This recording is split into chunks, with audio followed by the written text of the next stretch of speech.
taky musíme jít. Dobrý večer, dámy a pánové. Dovolte mi, abych vás přivítala na předvolební debatě, kterou v rámci projektu Plzeň město politické kultury organizuje Centrum pro komunitní práci Západní Čechy. Účel té debaty je v rámci probíhajících komunálních voleb povzbudit politickou debatu a úroveň politické kultury na Plzeňsku, nebo ve městě Plzeň. Dovolte mi stručně se představit, já se jmenuji Ida Kajzrová a budu tu debatu moderovat. Na začátku řeknu jakási pravidla hry, podle jakých budeme tu debatu dělat, a potom bychom hned začali. Takže kandidáti, kterým velice děkuji za to, že přišli, se nám nejprve představí, já jim to budu měřit, aby to nebylo celoživotní představování, ale prostě tak akorát, abyste vešli do 2 minut. Určitě by bylo co říct, ale dohodneme se takhle. Potom položím jednu otázku, kterou jsme pokládali zatím ve všech plzeňských obvodech, kde se debata konala. A potom budeme postupně pokládat otázky, které zaslalo služby. Jestli ještě někdo chcete položit kandidátům otázky, můžete napsat na lístečky. Tady, teď vám už jsou upadly. A máte tak možnost zeptat se na nějaký problém, který vás pálí, jak vám kandidáti měli zodpovědět. Všechny vás tímto vyzývám ke slušnosti a zdvořilosti, protože myslím si, že ke správné politické kultuře to patří. A ještě jednou vám velice děkuji za vaši účast. Takže dovolíte-li, přijdeme k představení kandidátů. Já bych začala u paní starostky. Jako dáma má přednost a poprosím mě, aby nám ve 2 minutách stručně představila svůj záměr, s jakým kandiduje do voleb. Případně pokud je něco o sobě, tak dodat ještě něco o sobě. Děkuju vám. Dobrý den. Takže mé jméno je Zdeňka Hončarová. Já si myslím, že většinou z vás se tady velmi dobře znám. Je mi 40 let, jsem daná, mám 2 děti a 11 let už bydlím ve Lhotě. Nicméně jsem téměř celoživotním plzeňákem, takže si myslím, že Plzeň pro mě hodně znamená. Když jsem nějaký čas bydlela v zahraničí, tak jsem se do Plzně vrátila, jsem moc ráda, že jsem to udělala. Co bych ještě o sobě řekla, nevím asi nic, myslím si, že to není moc důležité. Nicméně, co se týče Lhoty, jak jsem řekla, bydlím v Lhotě 11 let. Stěhovala jsem se sem s tím, že tady budu bydlet, že tady určitě zestárnu a dožiju, že tady možná budou se mnou ještě dlouhou dobu bydlet moje 2 děti. A musím říct, že Lhota moje očekávání, co se týče bydlení rodiny s dětmi, naprosto splnila, i když jsme se sem stěhovali, nebo Plzeň jsme kupovali v době, kdy Lhota byla ještě Lhota u Dobřan a ne městský obvod. Co se týče našeho volebního plánu, tak myslím si, že většina z vás už ho měla ve svých schránkách. Já jsem, nebo my jako kandidáti Sdružení pro Lhotu jsme se snažili popsat zevrubně, nicméně nejdůležitější věci, které samozřejmě Lhotu trápí, kanalizace a vodovod. Nicméně to jsou bohužel oba 2 problémy, které nevyřeší dle mého názoru další 4 roky. Ale je spousta malých věcí, které tady jsou potřeba, my bychom rádi je vyřešili. Ať už je to nějaký zastřešený prostor pro kulturní nebo sportovní akce, tak se to hlavně týká cest v Polívkově, ale i třeba tady na návsi, další infrastruktury, jako je veřejné osvětlení, vzdělení a tak dále. Děkuji. Děkuju. Tak ještě mi bylo připomenuto, celá debata se nahrává a bude umístěna na webových stránkách CPKP. Poprosím nyní pána po pravici. Hezký dobrý den, dámy a pánové. Jmenuji se Michal Bogner, je mi 30 let, mám vystudovanou vysokou školu na Západočeské univerzitě tady v Plzni a kandiduju na starostu za Českou stranu sociálně demokratickou. Nevím, kdo z vás mě zná, vidím tady spoustu známých tváří, ale věřím, že pro mnohé z vás jsem tváří neznámou. Já bych ve stručnosti představil náš volební program. My víceméně máme 3 body, které bychom tady rádi zrealizovali. První bod je vyřešení kanalizace a vodovodu. Je to problém, který nás asi všechny tíží ze všeho nejvíce. V další debatě vám asi nastíním, jaký mám plán. Druhá záležitost je, chtěl bych podpořit, jak už tady moje kolegyně říkala, výstavbu sportovní a kulturní haly v úpravně PS Sokol. K tomu se taky dostaneme. A třetí věc, rádi bychom zřídili tzv. Osadní výbory. Legislativně je to podpořeno. Můžeme jako zastupitelé budoucí zřídit tzv. Osadní výbory, které nám zaručí nějakou zpětnou vazbu dílčích částí Lhoty, to znamená, ať už je to Polívkov nebo je to jiná část, a každý z vás tam určitě máte své specifické problémy a tímto způsobem jsme schopni reflektovat na vaše dotazy. Děkuji vám.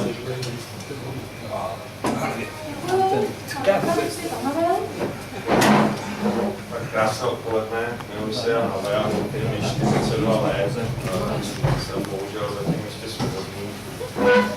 Mám středoškolské vzdělání, na Lhotě už se pohybuji zhruba 14 let. Celý život se pohybuju v profesionálním sportu, posledních 5 let už jsem v Plzni a zabývám se výchovou mládeže a pořádání sportovních akcí. Poslední volební období, tedy poslední 4 roky, jsem členem zastupitelstva v Plzni a Lhotě, jsem předsedou kontrolního výboru a jsem členem magistrátních komisí bytové a sportovní. Tady můj kolega je také členem bytové komise. Co se týče volebního programu, tak ty body už tady zazněly od mých protikandidátů nebo kolegů. Je to samozřejmě vyřešení základní občanské vybavenosti, pod kterou samozřejmě spadá infrastruktura. Jak už to zaznělo, není to řešení na pár měsíců nebo možná i na roky. Bude to vyžadovat možná, že by tu místo nás měli sedět zastupitelé z města Plzně nebo kandidáti, kteří kandidují do celoměstského zastupitelstva místo nás, protože to samozřejmě jsou schopní ovlivnit ve větší míře. Ale v tomto bodě samozřejmě jako starosta bych se zasadil o větší propojení s celoměstským zastupitelstvem. Je to mravenčí práce, musíte postupovat ve 2 frontách, ať už je to jednání s městskými úředníky, tak potom s politickou garniturou, která momentálně ovládá plzeňskou radnici. Další, jak už tady kolega zmínil, jsou to některé problematické komunikace, které bohužel nepatří do obecního majetku a bohužel tím hodně trpí. Během těch 4 let určitě bychom se pokusili to nějakým způsobem vyřešit, ať už domluvou toho OPS, která ty komunikace vlastní. Tak samo.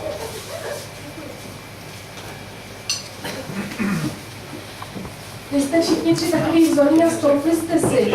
Já bych vás chtěla poprosit a doufám, že publikum vám tomu dá svolení, abyste při odpovídání dalších dotazů seděli. Nebudete se zlobit na svoje kandidáty, když si nebudou stoupat do pozoru, když vám odpovídají. Tak, nyní vám, pokud dovolíte, položím dotaz, který padl na všech těch předchozích debatách. A ten dotaz zní zhruba takto.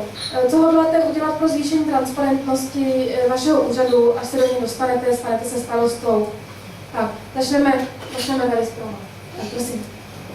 Tak já si myslím, že bychom měli trošku zdokonalit webové stránky a vyvěsit na ně i nějaké záležitosti, co se týče případně smluv nebo detailnější popis rozpočtu.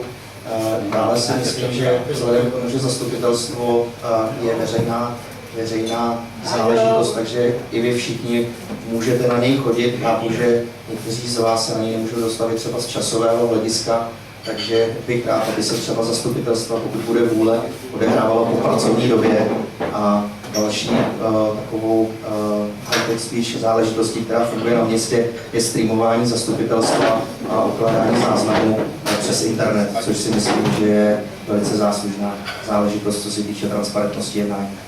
Děkuji.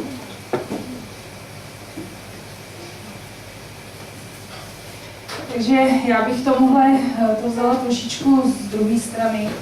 Já bych ráda řekla, že už dneska nebo stávající zastupitelstvo pro tu transparentnost si myslím, že dělá hodně. Sice ty informace nejsou úplně zveřejňované na webových stránkách, souhlasím s tím, že tohle je oblast, která se dá podstatně zlepšit. Nicméně já bych tady ráda řekla, že naše zastupitelstvo schvalovalo 2 zakázky veřejného rozsahu, které jsme museli zadávat, a obě 2 byly zadány nad rámec zákonů a směrnic města. Při té druhé, což byla rekonstrukce domu služeb, dokonce za 5 milionů korun jsme dostali dokonce 20 nabídek, ze kterých jsme vybírali. Takže neomezujeme a ty nabídky, pokud je firmy chtějí podat, mají tu možnost díky systému, který má zaveden město. Všechny tyhle zakázky se vyváží ve městě nad 50 000, musíme zveřejňovat jméno firmy, částku a za co ty peníze byly utraceny nad 500 000, už to musí být formou veřejné zakázky, takže se vyváží smlouvy, vyváží se konečná cena, včetně více nákladů a tak dále. Takže já bych jenom řekla, že si myslím, že z tohoto pohledu ta transparentnost již je. Nicméně určitě souhlasím se svým kolegou, že by bylo dobré, aby oni byli více informováni občany formou těch webových stránek nebo jiných možných informací, ale ráda bych upozornila na to, že veškeré tyto věci se probírají na zastupitelstvech, rozhodovalo o nich zastupitelstvo tohoto odboru, takže ty informace byly veřejně dostupné, ale vzhledem k tomu, že těch lidí na zastupitelstvo 3 nebo 5 lidí, tak bohužel prostě ty informace se mezi vás nedostávají. Co se týče transparentnosti, tak už skoro všechno zaznělo. Já si myslím, že za ty 4 roky, co zde zastupiteluji tady pod paní starostkou, tak jsme proto udělali poměrně hodně. To, že ty informace se úplně k vám nedostaly až do domu, to se samozřejmě nějakým způsobem dá napravit a podle mého názoru i některé ty informace budou chtít upravit tak, aby laik tomu i rozuměl, nebo člověk bez ekonomického vzdělání, co se třeba týče rozpočtu, tak k tomu přidat nějaké laické nebo odborné komentáře, tak aby tomu laik rozuměl. Děkuju. Tak máme první kolo dotazů za sebou. A zaslechla jsem, že je zde výrazný problém. Na zastupitelstvo chodí 3 až 5 lidí. Tak se zeptám publiku. Kdo z vás byl v posledním roce na zastupitelstvu? Se podívat. 1, 2, 3, 4. Tak jste všichni tady. Tak, paní starostko, pánové, co si myslíte, že můžete udělat proto, aby vám těch občanů chodilo na to zastupitelstvo víc? A prosím přítomné, aby bedlivě poslouchali a rozmysleli, jestli skutečně je to ten důvod. Jo? Tak, prosím, zase pana Bohmera. Tak já samozřejmě proto, aby vy jste mohli chodit na to zastupitelstvo, bych rád udělal to, jak jsem zmínil, že bych posunul tu dobu zasedání zastupitelstva, dejme tomu na 5. hodinu. To máte v kolik? Už 6. Hezký, děkuji. No, já kdybych měla odpovědět tak, jak si to myslím, tak nevím, jestli by se vám to líbilo, protože já si myslím, že by se ty zastupitelstva musely konat v hospodě a ne na úřadě. Já si myslím, že to bychom tady měli potom plno, ale já vím, ale nicméně řekněme si na rovinu, že ty zastupitelstva rozhodují poměrně o dost důležitých věcech. A já si myslím, že tam ty lidé by měli být v určitým stavu schopni odpovídat a věcně diskutovat. Takže úplně tu hospodu nevidím jako ideální místo na setkávání. Teda. Já pevně doufám, že pokud se nám povede vybudovat ten prostor, kde bychom měli střechu nad hlavou a vešlo by se tam víc než 20, řekněme 30 lidí a řekněme, že by tam byla i možnost teda nějakého toho pití, tak bychom to dělali tam, protože doufám, že by to teda ty lidi přitáhlo. My dneska sál, který máme v uvozovkách sál, je místnost, kam se nám vejde opravdu maximálně 25 a 20 lidí, což je sice dostatečný počet, ale jak říkám, prostě bez toho čberu s pivem to asi úplně nepůjde. Nicméně já to nezavrhuji, ale jak říkám, myslím si, že potřebujeme další prostory. Já bych měl takový neocelý návrh, že bychom na každé zastupitelstvo zvali pana Kozáka, to bylo plno, když se zúčastnil, takže možná by to pomohlo k atraktivnímu zastupitelstvu. Jinak si myslím, že ten čas je asi v pořádku, protože pokud by to asi bylo později, tak to by se taky stávalo, že bychom jednali do jakého času, takže s tím časem asi těžko můžeme šoupat. Atraktivnější prostor je možný, že přiláká pár občanů navíc. Za pana Kozáka bylo plno. Jediný teď aktuální nápad. Děkuju moc. Tak přijdete? Jo, když projde někdy. To je první středa měsíce, nebo kdy to je? Ne, zastupitelstva jsou vyhlašovaný vždycky v prosinci usnesením zastupitelstva. Vždycky v prosinci usnesením zastupitelstva jsou vyhlašovány termíny oficiálních nemimořádných zasedání zastupitelstev. Pak jsou zveřejňovány ve zpravodaji a každé to zastupitelstvo musí být zveřejněno na úřední desce. Jak na té stávající, kterou máme před úřadem, tak i na internetové úřední desce našeho obvodu. Je to tam vždycky vyhlášeno v podstatě 10 dní před tím termínem, to musí vyset, my to dáváme téměř 14 dní. A je to tak 5krát ročně, kdy se konají zastupitelstva, pak bývají i mimořádné, jako jsme měli třeba letos. Děkuji. Ta zastupitelstva jsou pravidelně, rozumím tomu dobře? No, dá se to tak říct. Jedno zastupitelstvo bývá začátkem února, pak je jedno v dubnu, v červnu, v září a v prosinci. Letos bude ještě jedno mimořádné, a to v listopadu po volbách, kdy bude ustavující zastupitelstvo, kde se bude volit starosta, místostarostové a tak dále. Možná vám tady volička, posluchačka nahrávala, kdyby to bylo pravidelně, každý by věděl, kdy to je a nemuselo by se to oznamovat. Nebo oznamovat by se to muselo, ale nemuseli byste spoléhat na to, že to někdo přečte. No, to sice máte pravdu, ale vzhledem k tomu, že pouze starosta je uvolněnou funkcí v našem zastupitelstvu, tak většina těch ostatních zastupitelů jsou pracující lidé. A scházet se každý měsíc kvůli jednomu bodu, který bychom probírali, není asi úplně ideální využití jejich času. Takže my se scházíme opravdu podle potřeby. Myslím si, že to 5krát je ideální stav, protože my máme tak 10 až 15 bodů na projednání. Strávíme tam většinou tak 2, 3 až 3,5 hodiny a myslím si, že ta diskuze bývá občas velmi výživná. Takže já si myslím, že je to jenom o těch občanech, aby se opravdu zajímali o to, co se děje, co se probírá, co se řeší, mohli se vyjádřit k těm problémům a tak dále, ale udělat si 5krát za rok čas, myslím si, že to není tak strašně náročný časově pro ně, aby se nemohli dostavit. Děkuju. Můžu jenom dotaz? Možná by pomohlo, kdybychom více zveřejňovali dopředu ty datumy a časy těch zastupitelstev. Zvolit tu správnou cestu toho zveřejnění, tak aby se to dostalo do jednotlivých domů. Tady paní Staroska říkala právě, že v každém zpravodaji Pokud dovolíte, máme dotaz publika, prosím.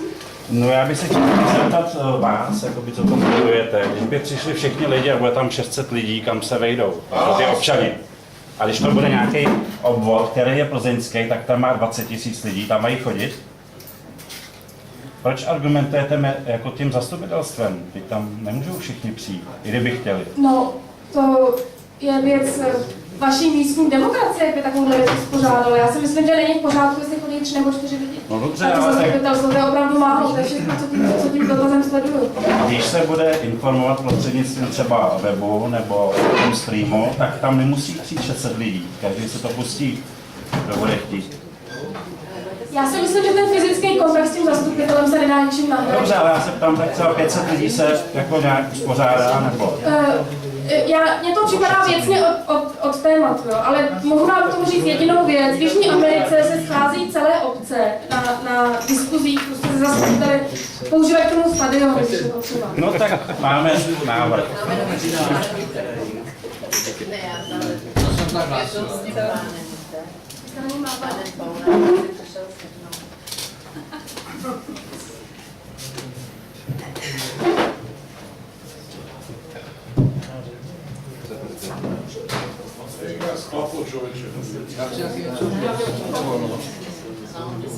Tak, dotaz na pana Bognera.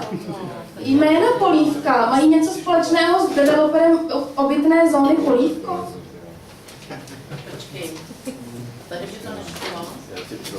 Já si myslím, že tenhle dotaz není třeba komentovat, protože všichni z vás víte, že ano.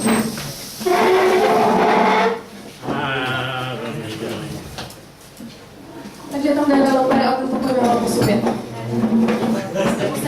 Neoficiálně. Tak dotaz pro všechny, jakou máte kvalifikaci a praxi v politice a vedení úřadu pro výkon funkce starosty. Tak začneme od pana Havla.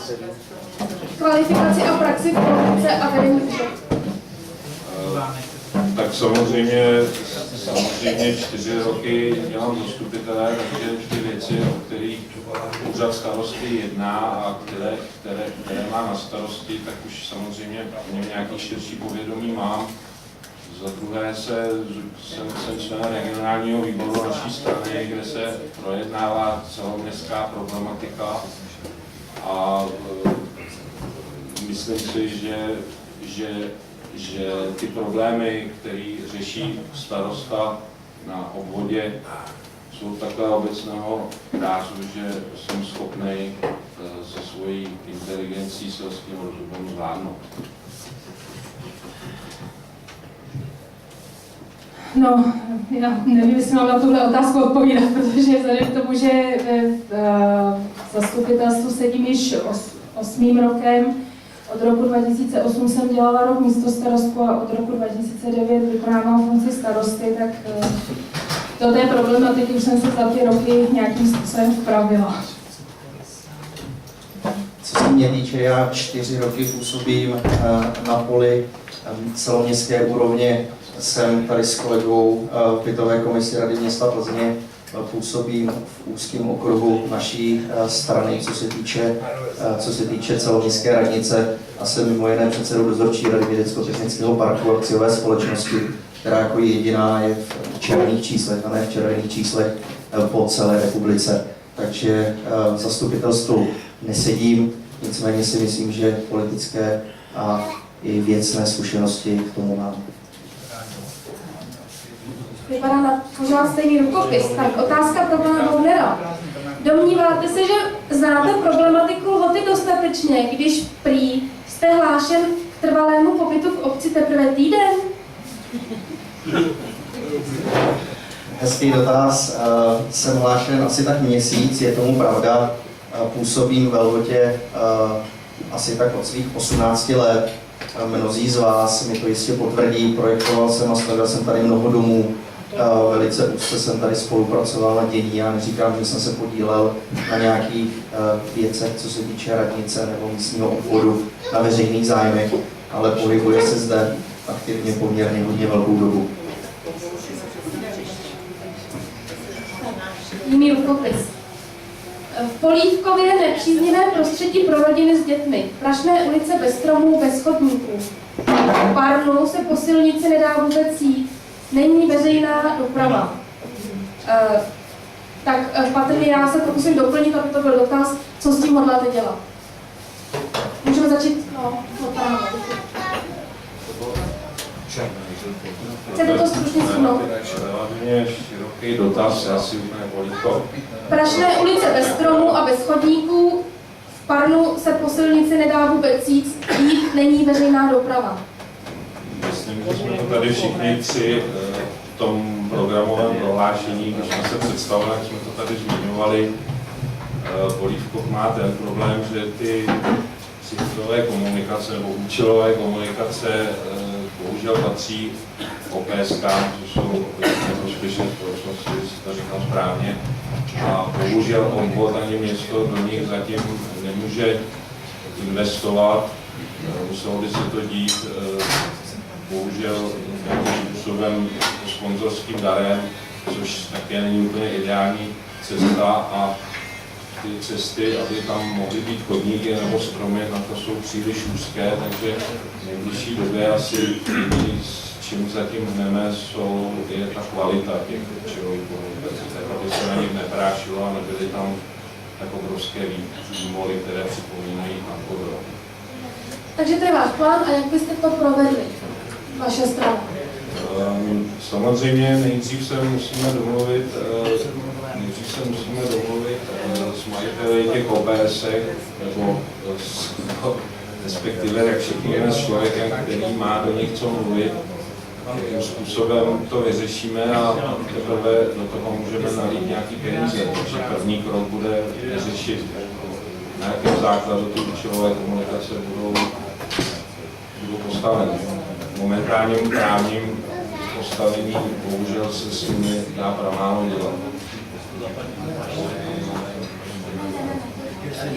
Veřejná doprava tam není.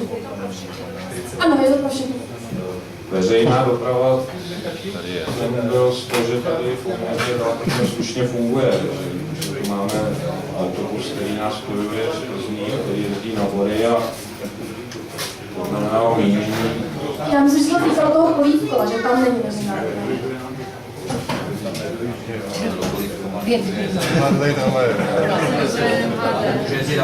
To momentálně nejsem schopný řešit, protože ty ulice jsou samy o sobě tak úzké, že tam skoro neprojedou ani dva osobní automobily proti sobě, takže pro mě zatím je asi nepředstavitelný, že by tam zajížděl nějaký rychlejší. Já tam mám můžu speciálně. Takže já to vemu zase z pozice,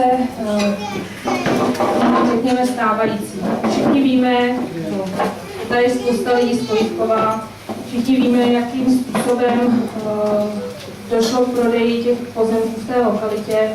Většina z nás ty pozemky kupovala s tím, že ta komunikace je soukromá a zůstane soukromá, i když s příslibem tehdejšího vedení obce Hloty u Dobřan, že komunikace po rozprodeji těch pozemků a zavedení infrastruktury budou obecní. V roce 2003 jsme přistoupili k městu. Všechny obecní komunikace spadly do majetku města Plzně, bohužel soukromé komunikace nespadly.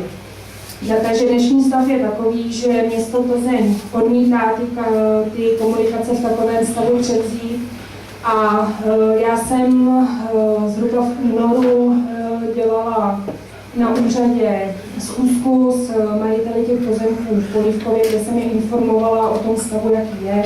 Říkala jsem, že existuje jedna varianta, a to taková, že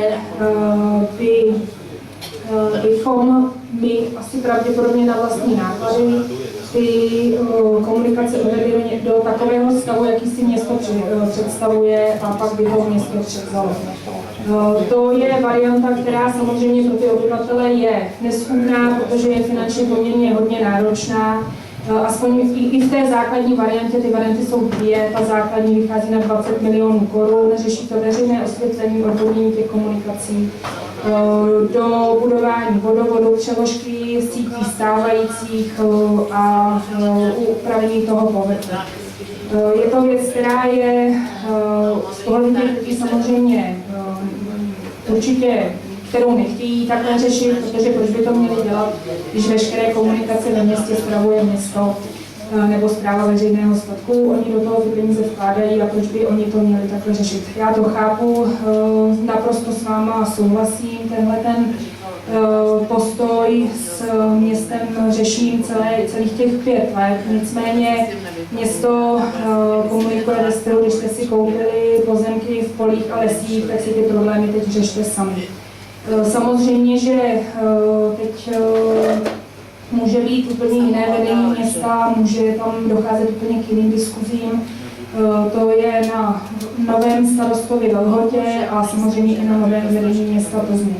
Nicméně osobně si myslím, že to ještě bude složitý, nebude to určitě úplně jednoduchý se dobrat nějakého konce, ale určitě, myslím si, že mluvím za nás, za všechny 3, je to jeden z těch úkolů, který musíme během těch dalších 4 let řešit. Já bych chtěl potvrdit slova starostky. Problémem v Polívkově je to, že prostě správa veřejného statku v tomhle stavu není schopná ty komunikace převzít. A jedna bych chtěl zmínit, že to nejsou komunikace, ale orná půda, což je první krok, který by se měl zahájit. To znamená z orní půdy udělat ostatní plochu komunikace.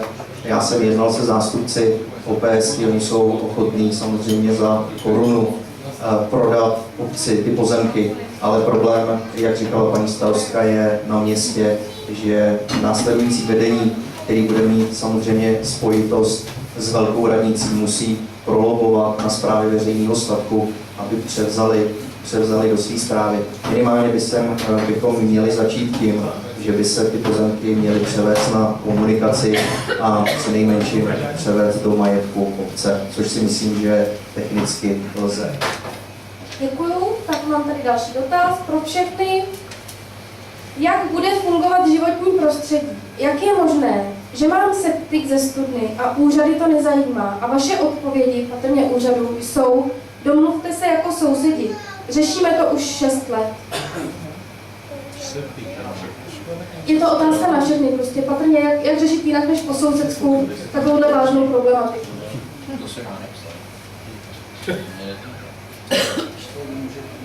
Vážně. Jak bude fungovat životní prostředí? Jak je možné, že mám septik ze studny a úřady to nezajímá? A vaše odpovědi jsou, domluvte se jako sousedi. Řešíme to už 6 let. Myšleno tím, že v té studni jsou fekální bakterie, které prosakují ze septiku. Protože Lhota nemá kanalizaci.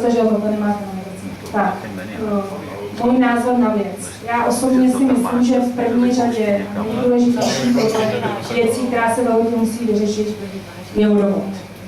Tím bychom vyřešili problém fekálních bakterií ve studnách. Co se týče fekálů, tohle je problém, který je během na dlouhou trať stejně tak jako kanalizace a všechno ostatní, protože dle legislativy stávající ten problém je poměrně hodně zdlouhavý a je založený na dokazování. To znamená, že my jsme zpracovali plán nebo seznam lidí, kteří ve Lhotě nevyváží. Tenhle seznam předáme na odbor životního prostředí magistrátu Plzně, protože náš odbor nemá kompetence toto řešit. Oni si ten seznam vemou a pošlou nám ho zpátky na stavební úřad s žádostí, aby náš stavební úřad požádal tyto občany, aby dokladovali, jak velkou mají jimku, kolik tam bydlí lidí, jak mají velkou spotřebu vody. A v konečné fázi, aby vlezl do té jimky či septiku a zkontroloval její stav. Což jeden úředník, kterýho my tady na stavebním odboru máme, není v jeho silách vyřešit. A obávám se, že mu nikdo nebude schopný ani nařídit to, aby do toho septiku vlez. Protože je to nebezpečné. Nicméně to dokazování má být takovýmhle stylem. Pokud bychom to měli dokazovat jinak, to znamená kamerou, o které jsme se s panem Charvátem už několikrát bavili, je to tak finančně nákladné, že si to vůbec nedokážu představit. Abychom kameru do septiku. No, do všech těch septiků, který ve Lhotě se nevyváží. Protože, jak pan Charvát říká, těch lidí je spousta. Takže určitě to je věc, která se musí řešit. Nicméně já opravdu upozorňuji na to, že díky tomu průběhu, který to musí mít, ty náležitosti, protože v každém momentě, kdy nedodržíme zákon a my budeme podle něj konat, tak jsme napadnutelní a ten člověk stejně není žádným způsobem potom jakoby nemůžeme mu dát žádný postih a tak dále. Takže opravdu tohle je věc, která je bohužel velmi dlouhodobá, nákladná a bude se to muset prostě řešit. A už je ten proces zahájený, nebo je to plán, že ho zahájíte? Ne, my jsme zpracovali ten seznam těch lidí, protože po nějakou dobu dostáváme soupisy lidí, který ve lhotě vyváží, opravdu legálně dostávají na to papírek, ty soupisy jsme zpracovali za nějaký období zpět a dneska teda zhruba víme, kteří ti lidé nevyváží. Předá se to na odbor životního prostředí, se kterým už jsem to konzultovala, ale říkám, ten postup bude takový, jak jsem říkala, a je to opravdu věc. Děkuji, poprosím pana Havla. Samozřejmě je to velký problém, spíš je to problém takový středověký než problém z 21. století. Možná by právě nebylo od věci, kdyby tady místo nás právě seděli kandidáti na primátora města Plzně nebo na kandidáti do celoměstského zastupitelstva, aby si tyto dotazy vyslechli a pak řekli, co s tím budou dělat, než aby to byla otázka na nás. Paní starostka už tu ten problém tady nastínila, během těch 4 let se vyvíjí jakási mapa neplatičů těch vývozů nebo těch nezájemců o vývoz. To je samozřejmě určitá negativní stimulace pro ty lidi, aby začali vyvážet, že začneme postihovat, pokud se nám samozřejmě, nebo pokud se samosprávě podaří to dokázat, že nevyváží.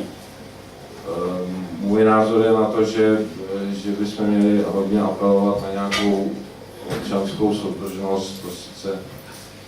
To sice tady bylo asi na tom papírku, že se domluvte, to asi taky nechcete slyšet, ale přece jenom jsme civilizovaní lidé a měli bychom pár korun investovat do toho, aby to životní prostředí se nám tady aspoň zachovalo v nějakém rozumném stavu a ty vývozy platit a nevypouštět to někam ven.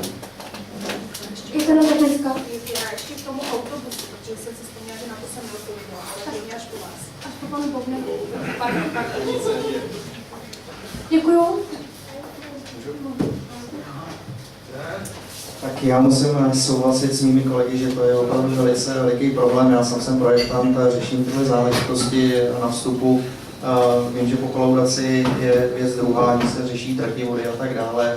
Další záležitosti jsou, že některé výjimky jsou třeba například v havarijním stavu, nebo to, že ty septiky vedou do stávající dešťové kanalizace, která podle mých informací je taky v havarijním stavu v některých částech. Takže samozřejmě záleží to na postupu města. My bychom měli apelovat na svý kolegy, kteří jsou na těch místech na velké radnici, aby nějakým způsobem se tohle z hlediska životního prostředí v magistrátu města Plzně začalo řešit. Takže rozumím tomu dobře. Chcete vylobovat peníze pro to, ale jsme na řádnou kanalizaci a vodovodní síť. Není ani jedno. Není tady jenom kanalizace, ale tam poštování způsobu. Jo? No, tak samozřejmě kanalizace je ten největší problém, který nás tady trápí. Mělo by se začít řešit samozřejmě a priori ty septiky, které jsou buď v havarijním stavu, nebo některý ty lidi prostě to nevyváží a pouštějí to na pole a podobně. To spolu vzájemně souvisí. Děkuju. Paní starostka chtěla k autobusu. Já ještě bych, co se týče toho autobusu v té lokalitě Polívková. Já vím, že ten dotaz byl zpětně, ale já jak to tady poslouchám, tak jsem zapomněla na to reagovat. Já bych jenom chtěla říct, že konečná autobusu je zatím tam, kde je. Nicméně v jistých plánech je prodloužená až na lokalitu na Dolíkách směrem na Dobřany. Tam, kde je dneska lokalizace ze stavebního holdingu, je těch 12 baráčků, tak tam má vyrůst zhruba 140 domků a v rámci té poslední etapy výstavby této lokality je naplánovaná i nová konečná městské hromadné dopravy. Nicméně vzhledem k tomu, jak dneska ta výstavba nepokračuje, spíš než pokračuje, tak tohle je opravdu věc, která se pravděpodobně bude řešit, možná se nikdy nedořeší. A co se týče Polívkova, tak já se teda odvažuji tady dneska říct, že tam nikdy autobus zajíždět nebude. Protože vzhledem k velikosti těch komunikací prostě tohle není možné. No. Takže zadnímu Polívkovu pomůže, pokud by se ta točná posunula směrem na Dolíky do té lokality. Nicméně tomu přední části ta bude muset chodit na stávající konečnou. I když dobrá zpráva z bezpečnostního hlediska konečná by se měla posunout zpátky do té lokality koneční, ta nástupní zastávka by se měla posunout do lokality té konečné, nemělo by se nastupovat z té křižovatky kolem zahrad. Děkuji. Pan Heleštěl k septikům. Já jsem ještě chtěl reagovat teda k těm septikům. Já si myslím, že tady za nás 3 určitě můžu slíbit, že potom, pokud budeme zvoleni do zastupitelstva, takže určitě spojíme svoje síly a každý z nás využije svých politických konexí nebo konexí mezi úředníky tak, aby se s kanalizací nějakým časovým horizontu určitě začalo. A možná, že bude potřeba změnit nějaké věci v tom stávajícím projektu, protože ten projekt, na který je schválen povolení, je tak finančně náročný v té prvotní investici, že momentálně městský rozpočet na to nemá. Ale říkám, myslím si, že se shodneme tady všichni 3, že spojíme své síly a využijeme všech našich konexí, aby se aspoň do ledné doby něco začalo s tím dít. Děkuji. Tak tentokrát máte dotaz? Já bych měla dotaz. Prosím vás, pěkně, já už řeším zhruba od roku 2006 jako absenci vody. Ve studně je 0 centimetrů, takže jako nevím, co bych měla vyvážet. V rámci teda septiku, akorát teda ty vody, co steče za dešťů nebo vota je sníh. Mám chemické WC, veškerou vodu namítí na, a to nemluvím o tom, že můžu umřel, ale když měl fatální teda tak jsem si tahala vodu ze studně tady v Násy a tak dále. Takže já tam žiju skutečně ne, že ve středověku, ale v pravěku. Jo, takže samozřejmě, i když čas od času, když je to první, ten septik, tak mi Karvátovi to vyvezou, ale jak vy se komu tady žil, a to ještě je štěstí, já jsem ročně 47, takže nejsem žádná pionýrka, že můžu řídit auto. Kdybych neměla to auto, tak prostě já na nádobí, tak jakož tam jsem sama v jeskyni, tak to ještě jako uvařím v úterý a v dubnu, to ještě jde. Děti na vodě samozřejmě pořád nemůžu nebo něco takového, protože to je plejáda nádobí a tím pádem i vody. A já bych tady mohla, jako, tady se řeší, že v Polívkově, tam jsou sami mladí lidi, kterým ta chůze třeba až tak neuškodí, že jdou na ten autobus, ale takováhle fatální věc, jako je teda absence vody, doslova absence. To jsem tam měla studnaře, já jsem si říkala za těch 100 let, tam mohlo nebo téměř 100 let. Položíme už dotaz, jo? Položíme už dotaz. Děkujeme. Co s tou absencí vody? Ano? No, já se ujmu, protože já jsem s paní Česlovou tenhle problém řešila téměř od samého začátku, nebo řekněme od té doby, co jsem byla na úřadu. Já už jsem tady před chvílí řekla, že já osobně vidím mnohem větší problém v tom, že máme technický stav na přípojky na vodovod, než samotné kanalizace. Kanalizace samozřejmě problematická je, pro lidi je to nepříjemný, myslet pořád na to, že musí vyvést výjimku, ale ve své podstatě je to stav, se kterým většina z nás tady žije od samého začátku, ať už staroobsadíci nebo my, kteří jsme se sem přistěhovali. Řešit se to určitě musí, je to nutnost, nicméně kanalizace v Lhotě je spočítaná na 360 milionů korun. Máme 11 obyvatel. Ročně nám město Plzeň přispívá částkou zhruba 300 až 350 tisíc na stočné. To znamená, že lidé ve Lhotě si platí dopravu těch splašků a město dotuje stočné. To lidi neplatí. Tak si spočítejte při 350 tisících ročně, jak dlouho město ušetří, než aby zaplatilo 360 milionů korun. To je astronomické. Tak, přesně tak, 1000. Takže to tady nikdo z nás nebude uvěřlivá Lhota. Já bych jenom chtěla říct, že voda je mnohem větší problém, podle mého názoru osobního. Nicméně finančně 600 milionů korun, protože se musí postavit vodárenský soubor Litice, který bude zásobovat celou jižní lokalitu města Plzně. Ten problém není jenom ve Lhotě. Ten problém má Valcha, Litice, Výsluní. Celá tahleta část je dneska na technickém stop stavu. Díky tomu, že ať už je to vyčerpaný lidma, který mají teda vodovod, anebo většinou developeroma, jako je to ve Lhotě. My máme v Lhotě dneska kapacitně 1250 možných přípojek, ale obyvatel máme napojených 400 z 1100. Takže my bychom dneska mohli mít Lhotu celou napojenou. Všichni obyvatelé Lhoty by mohli mít vodu, ale nemají, protože developeři mají veškerý ten zbytkový počet těch přípojek pro své developerské záměry.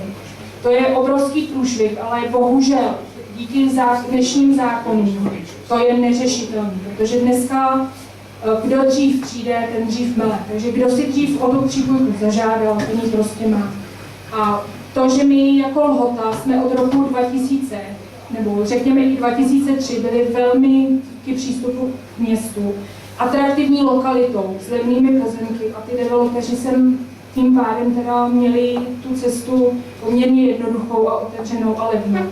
Tak prostě tady dneska ta voda není. To je obrovský problém a bohužel i tím, jak se rozrůstáme a lidé jsou teda odkázáni na studny, tak dochází k tomu, že tím, že se většinou dělají vetlené studny, tak prostě si strháváme vodu jeden druhýmu a ten problém je fakt obrovský. A jestli se tohle nezačne opravdu záhy řešit, tak narazíme hodně brzo na to, že tu vodu mít nebudeme. Nicméně vodárenský soubor Litice už 3 roky stojí na tom, že projekt je postavený na vodojemech, který jsou v Liticích vyprojektovaný na soukromém pozemku. Město Plzeň se není schopno domluvit s tím majitelem těch pozemků na tom, aby se to nějakým způsobem vyřešilo. Takže bohužel prostě... Prosím, ale jenom stručně. Ještě si dovolila teda k tomu dodat, že jsem už se rozhodla, protože jak tam popadaly ty vrty za hřištěm, tak samozřejmě strhly ty prameny, čímž vznikla ta absence té studny. Takže jsem ji nechala vyčistit a tak dále a to už jsem probírala, ale co to chci říct? Jo, takže jsem se rozhodla jako jít do vrtu. Pozvala jsem si hydrogeologa, ten udělal projekt, pak jistý člověk mě přišel zkasírovat. Ovšem, jak apeluje ten sousedský vztahy, nikdo si neumí představit, co jsem zažila v rámci teda sousedských vztahů. Do dneška se mnou ani jedny, místo aby jsem byla naštvaná já, ani jedni, ani druzí nemluví. Já s ním vyhýbám, protože moje cesta je do auta a odjet. Na zahradu už vůbec nechodím. A žiju tam jako v kukle, jako Borec Morušový. Jo, protože jak ty sousedi jsou taky vstřícní, oni mají, dejme tomu 2 až 3 zdroje vody, ale mě ten tak nepovolí. Děkuju. Já bych chtěl ještě říct jednu věc. My jsme to s paní starostkou kolikrát probírali, teda už co se týče toho vývozu těch a já vidím jako úplně jednoduchou věc. My píšeme lístky, takže každý si je povinen si lístky schovávat, protože za první můžou být rádi, že teda úřad, že dotuje, jo, že město dotuje teda to stočný a já si myslím, když může vyvážet nová zástavba, tak ať vyváží i stará, protože jestli máte pozemek a na pozemku máte 3 baráky, jo, a oni nevyváží celý rok, tak se na mě nezlobte, ale to je volající do nebe, jo? Takže to je všechno, díky. Děkuju, já tady mám ještě jeden dotaz vyvážení fekálí, tak já to združím. Jak mají lidé pravidelně septik vyvážet, když po objednání vývozu fekálí, samozřejmě při naplněné jímce, čekají mnohokrát i déle než 14 dnů, než vývoz proběhne?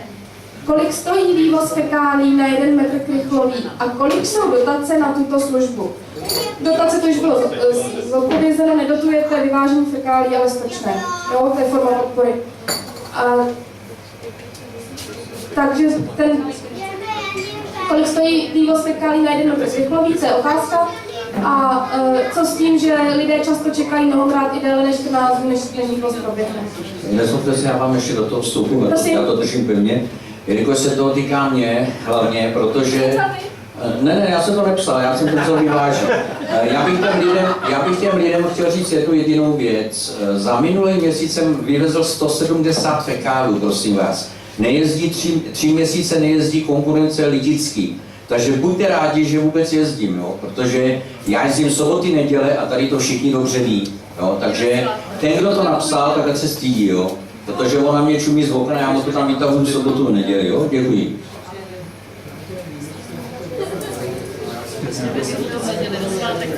Jo, já teda k tomu ještě řeknu, že přesnou částku za metr krychlový vám opravdu nedokážu říct. Nicméně, jak už jsem podotkla, je to zhruba dnešní, za loňský rok to bylo necelých 350 000 korun. Ta částka se za posledních 5 let šla ze 150 000 na 350, takže opravdu to vzrostlo hodně. A co se týče dotazů na toho dalšího, který směřoval spíš na pana Karváta než na nás, já bych to řekla takhle. Problém je v tom, že skáčecí místo, které my máme pro nás připravené, mají zasmluvněné pouze 2 firmy. Pan Charvát a Agrofarma Lidice. Je to z toho důvodu, že to skáčecí místo používáme pouze my. A aby tam prostě bylo uklizeno a bylo to tak, jak to má být všechno. Protože pokud by s tím byl nějaký problém, tak to budeme vyvážet na čističku přes celou Plzeň. A jedno auto, který je 5 kubíkový, stojí víc než 2000. Takže já nevyřeším prostě, nebo ani jeden z nás si myslím, že nevyřešíme úplně přesně to, aby když zavoláte, tak za 2 dny vám prostě ten fekál to přiveli vyvést. To bohužel asi neumíme, protože to v silách pana Karváta pravděpodobně není a tím, že Agrofarma Lidice dodržuje nebo používá traktory i na jinou práci, než jenom na vývoz fekálu, a to je přes léto prostě pole. A v zimních měsících nejezdí z důvodu, že jim zamrzají ty otvory. Tak prostě to problém je to velký problém, ale já v tomhle případě musím říct, že opravdu jakoby neřešitelné a buďme rádi, že máme aspoň tohle, protože jinak nás to bude stát strašně peněz a dopadne to tak, že i ti lidé, kteří dneska vyvážet nebudou, protože si to finančně nebudou moct dovolit. A to dávají. Prosím. A to teda dávají, když to nevyváží. No, v dnešní době to hodně lidí vyváží, jak jsem říkala. To číslo se tak navýšilo, že si myslím, že spousta těch, kteří to nevyváželi, už dneska vyváží. Že i tím naším tlakem, kdy jsme upozorňovali na to, obesílali jsme je z úřadu, aby prostě odstraňovali ty vývody, které my jsme fyzicky viděli, tak k tomu opravdu došlo. Takže ta částka se zdvojnásobila. A to si myslím, že je poměrně dost velký úspěch, ale samozřejmě je stále spousta lidí, kteří to nedělá. Pan Havel ještě chtěl? Fekály.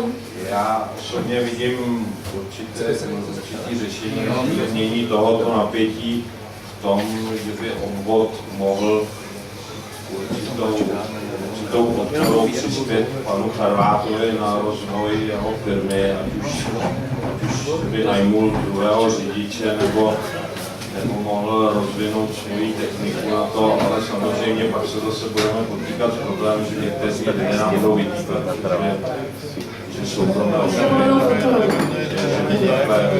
že dáváme takovouhle nepovolenou podporu, ale určitě, kdyby měl dva řidiče a měl možnost nějakým způsobem tu periodicitu toho vyvážení zvýšit, tak by mnoho lidí bylo daleko dříve uspokojit. Ale to je jenom můj takový osobní národ. Děkuju. Já jsem chtěl ještě tady ty kanalizaci, když je takový dlouhý běh na tuto, že kanalizace přece na Valše, že jo, nešlo by třeba zkrátit, nebo jak jste říkal, to výpustní místo, ono by nešlo udělat tady za lesem někde.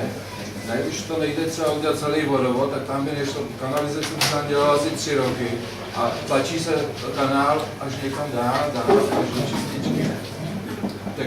Tam je přepouštěcí, prosím vás, stanice a my bychom to ucpali, tu stanici, ta by to nevzala. Jako. Tak je udělaná špatně, ne? No, není to naplně stavěný. Tak to je, když se takhle staví všechno, tak... A jestli na to reagovat, tak samozřejmě kanalizace skončí někde u cedule těsně pod horizontem, kdy se láme ten terén k nám do lesa a potom je ta rovinka, tak tam někde těsně pod tím je ten závěrečný bod té kanalizace. Ulice nad Valchou. My jsme dokonce s paní starostkou iniciovali setkání ať už s vodárnou nebo s OSI, což je odbor správy infrastruktury, a žádali jsme, aby zpracovali ten projekt na etapy té kanalizace tak, aby to město mohlo investovat do toho třeba jenom po 30 milionech. Bohužel ve Lhotě je kanalizace projektovaná jako tlaková a ne samospádná. To znamená, že jsou tady vyprojektované nějaké přečerpávačky a ty bohužel na snížené zatížení fungují špatně a dochází tam prostě k problému. To znamená, že počáteční investice je 120 milionů a bez těch ten projekt se nejde dopředu. Pokud bychom měli to štěstí, že bychom tu měli samospádovou kanalizaci, ta je možná stavět po částech a to by nám samozřejmě pomohlo, ale to bez samostatné čističky, která by byla tady někde u řeky a vlastně fyzikálně by to fungovalo, že by ty splašky samy sjížděly do té čističky, to bohužel nepůjde. Proto jsem na začátku říkal, že možná je jedno z řešení ten projekt nějakým způsobem pozměnit tak, aby šel financovat průběžně a bylo možno na té realizaci pracovat v průběhu let. Bohužel, tak jak to je ve stávající podobě, ta počáteční investice je obrovská. Děkuju. Tak ještě paní starostka reaguje. Já ještě pro vysvětlení, co to znamená v našem případě tlaková. To znamená to, že se budou pokládat 2 roury. Jednou to poteče ze Lhoty dolů, někam zhruba do míst tady pod náves. Tam bude přečerpávací stanice. A druhým potrubím se to tlakem bude tlačit na tu Valchu. No.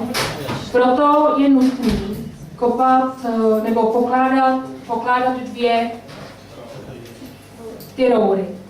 A kanalizace ve Lhotě je projektovaná jako oddílná. To znamená, že součástí toho projektu je i dešťová kanalizace. A pokud se to bude někdy realizovat, bude se to realizovat společně.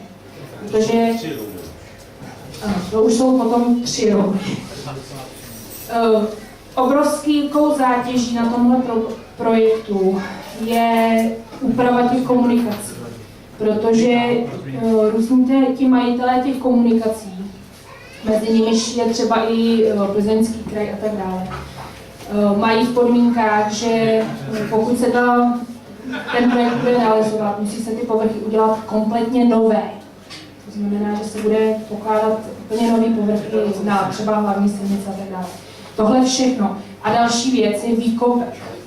Výkopek, to znamená, když se budou vykopávat ten prostor na ty roury, tak ten výkopek z důvodu šíře našich komunikací se musí odvést. A pak, když se to bude zadělat, se musí přivést. Ale s Línou tady máte zkušenosti, tak to si určitě no, poradíte. Tak pan publiku chtěl reagovat. Trošku ubrát mikrofon. Máte mikrofon. Dobrý den. Já jenom úplně maličko poslouchám, žiju. A chtěl jsem říct, že trochu pláčeme na svých hrobech. Řešíme něco, co mělo být vyřešený dávno. Kdo pak rozhodl, kdo pak povolil takovou širokou zástavbu na území, kde nespracovala infrastrukturu? Kdo na tom vydělal? Co se to stalo? Když jsme tady s prominutím, a tady žiju rád a líbí se mi to upozornit, ale speciálně s tou hygienou je to tragický. To je divoký západ, ne divoký východ. Takovouhle hygienu, kterou nám tady město předvádí, to je úžasný. To vy nespravíte, zastupitele. Ani my to nespravíme, nikdo. To jsou obrovské peníze, na které se každý umí vymluvit. Samozřejmě my můžeme být skromnější, mít radost, že máme zase přírodu. Znám případy rodin, které mají obrovský domy, vybavení, televize a stejně se nenávidí. Ne vždycky je všechno to materiálno. Ale prosím vás, čistota jsme snad v 21. století. Víte, že ty peníze nikdo nesežene, pokud to není kšeft. Teď nechci mluvit takhle hrozně. Jak to, že se postavili čtvrtě a nebyli předem jasno, nejsou zabezpečeni. Můžete říkat, za to může Tonda, Franta, kraj, okres. To je jedno, my tady v tom žijeme. Já třeba vyvážím, známe se, zavolám za 3 dny, je vyvezeno, musím to zaplatit, pochopitelně. Mám tam vrd, teď bych si to pouštěl sám sobě, že? Ale chtěl jsem jenom na okraj říct, že my to tady nevyřešíme. Vy to dobře víte, kdo jste v zastupitelstvu. Jsou to obrovské peníze, kdo na tom vydělá. Je to naše životní prostředí. Nevím, co s tím dělat, jenom se ptám, jestli my bychom se neměli zeptat, kdo povolil tohleto stavění.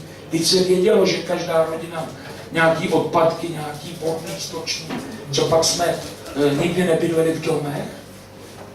A když jim to řeknete 1000 výmluv, budete běhat jak slepičky s tím kohoutkem, co se dusil a všichni vás budou posílat sem a tam, až to nevydržíte. Je mi dost let, abych to znal a věděl, jak to vypadá. Takže je ta otázka tak, že kdo to povolil, tu výstavbu? No jistě. Která není zasíťovaná. No jistě. Kdo to povolil? Já to zkusím vzít trošku ze širšího měřítka. Jestli mám správné informace, tak za vedení pana starosty Kubalého tady byla vypracována územko na čističku odpadních vod. Za vlády pana Svoře, jestli se nemýlím a mám správné informace, bylo na infrastrukturu kanalizování vody vyčleněno v městském rozpočtu na vodohospodářství sítě 350 milionů. V té době se samozřejmě řešily jiný problémy, nebyly projekty, nebyly stavební povolení, nerealizovaly se to. Já jsem se před 14 dní bavil s naším ekonomickým náměstkem, který sedí na radnici v Plzni, jak je možný sehnat 350, 360, 400 milionů korun, kdy Lhota má 1200 obyvatel a město má skoro 170 000. Takže si spočítejte asi tak, jakou část Lhota zabírá a rozpočet města Plzně je někde okolo 4 miliard. Sami na rovinu řekl, že tohle nikdy Lhota nedostane. Jo, prostě tak to prostě je. Jo. Nejsem si, nebo myslím si, že nemůžu rozhodně slíbit, že když se dostaneme na radnici, že to někdo uvolní. Domnívám se, že nikoli. My jsme začali pracovat, aniž by já jsem byl zastupitelstvu nebo něco, protože já jsem projektant a nastavitel, tak jsem se začal zabývat touto problematikou, jak je možný najít jiný řešení. Jiný řešení je, neříkám, že je jednoduchý. Jiným řešením je vybudovat ve Lhotě čistírnu odpadních vod. Ten projekt už tady bylo tady územko, samozřejmě není to věc jednoduchá. OSI samozřejmě má legislativně zakázáno dělat na území města Plzně čistírny odpadních vod. Je to samozřejmě na politický vůli prosadit toto, aby zastupitelstvo schválilo, že ve Lhotě čistírna je možný postavit. Já jsem poptával firmy, se kterými já osobně spolupracuju. Bylo mi řečeno, že čistírna odpadních vod pro 1000 ekvivalentních obyvatel, její nominální hodnota na výstavbu je 5 milionů korun. Když si to... Říkají to někdo, to je to přání. To je moc nebo málo? Málo. Hodně málo. Hodně málo. 5 milionů To korun. není asynchronovaný. No dobře, můžeme srovnat naše materiály. Takže z analýzy vyplynulo, že čistírna odpadních vod samostatná, bez jakéhokoliv vedení, včetně rozbočovací šachty a tomu pozemku je někde okolo 10 milionů korun. Já si myslím, že tohle řešení je, jakmile tam bude mít svoji vlastní čistírnu odpadních vod, zkrátíme tím cestu odvozu splaškové vody z jednotlivých jímek, zkrátíme tím dobu, odčíme v uvozovkách vám a pokud se nám podaří dohodnout dotaci stejně tak, jako je dotace teďka, kdy občané Lhody jsou dotováni z městského rozpočtu a ta likvidace je placená víceméně městem, tak si myslím, že to je první vlašťovka, jak nějakým způsobem tu Lhotu začít odkanalizovávat. Samozřejmě na tuhle čistírnu nechával, co v té studii jsem zpracoval, jestli je možný rozšiřovat, jestli je možný rozšířit na 15 obyvatel, 2000 a tak dále. Bylo mi v té studii řečeno, že jsou to blokové záležitosti a je možný to přes rozbočovací šachty takhle provést. Klidně, pokud budete mít zájem, rád se s váma sejdu a ukážu vám tu studii. Tak děkuji, ještě paní starostka reaguje. Takže já bych jenom ráda řekla, že samozřejmě variantu čističky ve Lhotě my jsme s městem řešili. Ta varianta samozřejmě je.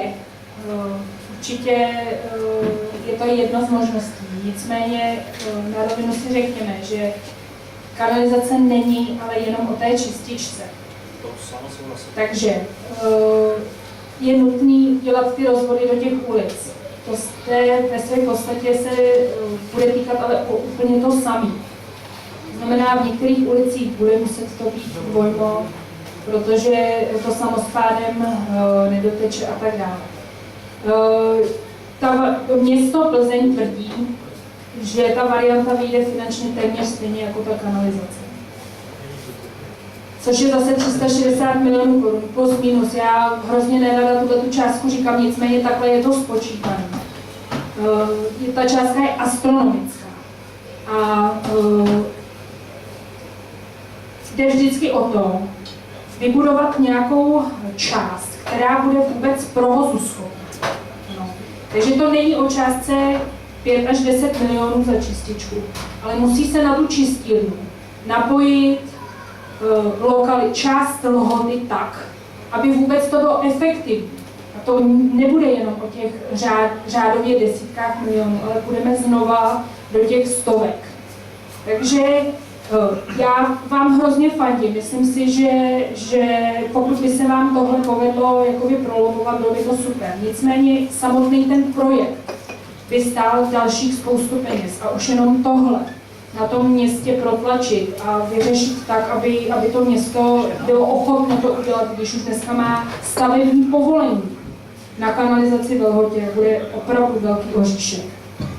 Proto jsem reagoval tady na pána s tou to, co jako je tam za očistírny. Já ještě jeden na to reaguju, totiž kolega to myslel trošku jinak. On nemyslel kanalizaci, on myslel čističku. Ale do té čističky musíte svést všechno z toho dobře, ale aby zkrátil tu cestu panu Karlátovi pod tu přehradu. Naprosto nesmysl. Dotaz? Všem bude potřeba velice silný politický tlak, protože momentálně... Tak se vždycky musí tlačit, když jde o fekálie. Já vyvolám tamhle pana Studlíka. Já jsem instalatér, trošku o tom něco vím. Pan má mikrofon a rád by se na něco zeptal. Já bych chtěl navázat právě na ten všeobecný hovor tady o té kanalizaci. Tady z diskuze vlastně vyplynulo z takových kandidátů na místního starostu novýho, že v podstatě oni to vidí tak, že nebudou mít žádný páky ani zákonný, prostě nějaký, dalo by se říct, věc, jak donutit Plzeň k tomu, aby nám tady tu čističku, o které už se mluví, když tady byli před časem, už to všichni ví, ODS, když se sem nacpala a chtěla vlastně, aby jsme se přibolili k Plzni, tak v té době nám slibovali, dokonce tady seděl i primátor v hospodě s náma, že tu kanalizaci do 5, nejde do 10 let budeme mít. Ale jako skutek utek od té doby. Teď slyším tady, že Plzeň nám milostivě dává 300 000 na na to, aby se tady vyváželo, nebo takový doplatek panu Charátovi. Spočtěte si, kolik je vlastně, my jsme vlastně část Plzně, zákonitý jako plzeňáci, tudíž bychom měli mít nárok na to, co mají plzeňáci. A když si vemu, že třeba v současné době je kubík vody, stočný vodní v Plzni dohromady, řekněme, za 82 korun, z toho třeba vývoz, řekněme, je třetina, nebo ne-li polovina, řekněme, že by bylo 40. Takže je to 40 na kubík, 40 korun. Takže co donutit tu Plzeň, aby nám těch 40 korun dávalo? Teď my jsme plzeňáci, tak proč nám oni nedávají ty peníze jako dotaci? Když se brání čistice... Prosím? Změnit vývozní místo. Ano, to všichni říkají, že to nejde, jo? Prostě ta kanalizace udělaná tak, že to prostě nejde. Oni tady, teď my to víme na Balše, když dělali tu kanalizaci, tak jí ten metrostav 3krát předělával. Dělali to neodborníci, ta kanalizace, jak se potom začalo jezdit, se ulámovala v těch šachtách. Oni v podstatě tu plastový rody, který vůbec neměli použít, tam měl být kameninový, betonový, tak dali plast a posypali to pískem, já jsem to viděl. Ale každý kanálník nebo obyčejný dělník ví, že ta kanalizace musí být v betonu. A když oni na to za 2 měsíce pustili auta a 4 nebo 3 metry zemi na to má nějakou váhu, tak proto se to ucvaklo a další 2 roky to furt opravovali. Takže víme o tom, že to dneska dostává, jak tady bylo řečeno, různý lobistické firmy, které kolikrát ani neví, jak se to dělá, ale hlavně, že schrábnou prachy. Děkuji za dotaz, jestli mi dovolíte ho doplnit. Takže ta otázka kanalizace má dlouhou historii, a je to politická historie. ODS ve vedení města slíbila kdysi Lhotě, že kanalizaci vybuduje za to, že obec se připojí k městu Plzně. Obyvatelé Lhoty se stali právoplatnými občany Plzně, nicméně nepožívají stejný výdobytku jako běžní plzeňáci. Jestli můžu takhle tlumočit váš dotaz. A vy asi chcete říct, dámo a pánové za ČSSD, TOP 09 a Sdružení pro Lhotu, jak chcete politicky pracovat směrem k magistrátu, abyste sem konečně tu kanalizaci dovedli? Já si můžu. Vrátíme se k té historii. Já si myslím, že je tady spousta starých Lhoťáků, vy moc dobře víte, jak to bylo. Lhota u Dobřan byla před vstupem k Plzni součástí mikroregionu Radbuza, kde existoval projekt Čistá Radbuza. Všechny obce, které byly součástí toho projektu, dneska mají kanalizaci. Lhota z toho vypadla právě z důvodu, že jsme přistoupili k městu Plzni. Město Plzeň v přístupové smlouvě Lhoty a Malesic k Plzni slíbilo, že ve Lhotě kanalizaci vybudou. Nicméně tam nenapsalo kdy. To tam prostě není a není žádná páka na to, aby my jsme je jakýmkoliv způsobem přinutili k tomu, aby v uvozovkách to splnili, protože tam prostě časový není. Oni dělají, co umí, podle toho, jak říkají. Takže po 11 letech jsme, jestli se nepletu, na přelomu loňského roku získali na ten obrovský projekt za 360 milionů korun stavební povolení. Vítězoslavně po tolika letech. Takže naším úkolem opravdu je nové vedení města přesvědčit o tom, že je to nutné, aby řešili kanalizaci v Lhotě. Ale na rovinu si řekněme, že kanalizace není nejenom v Lhotě, ale třeba v Malesicích, nebo v Koterově, nebo já mluvím v rámci města Plzně. Těch součástí města, který prostě tu kanalizaci nemají, je víc. A není to jenom o nás. My prostě musíme tlačit všichni na to, aby město nepreferovalo projekty typu DEPA či miliardového divadla a tak dále, ale mělo za priority infrastrukturu a to, že ty lidi musí žít jako lidi v 21. století. To je to, co my bychom měli těm novým zastupitelům říct a o čem bychom je měli přesvědčit.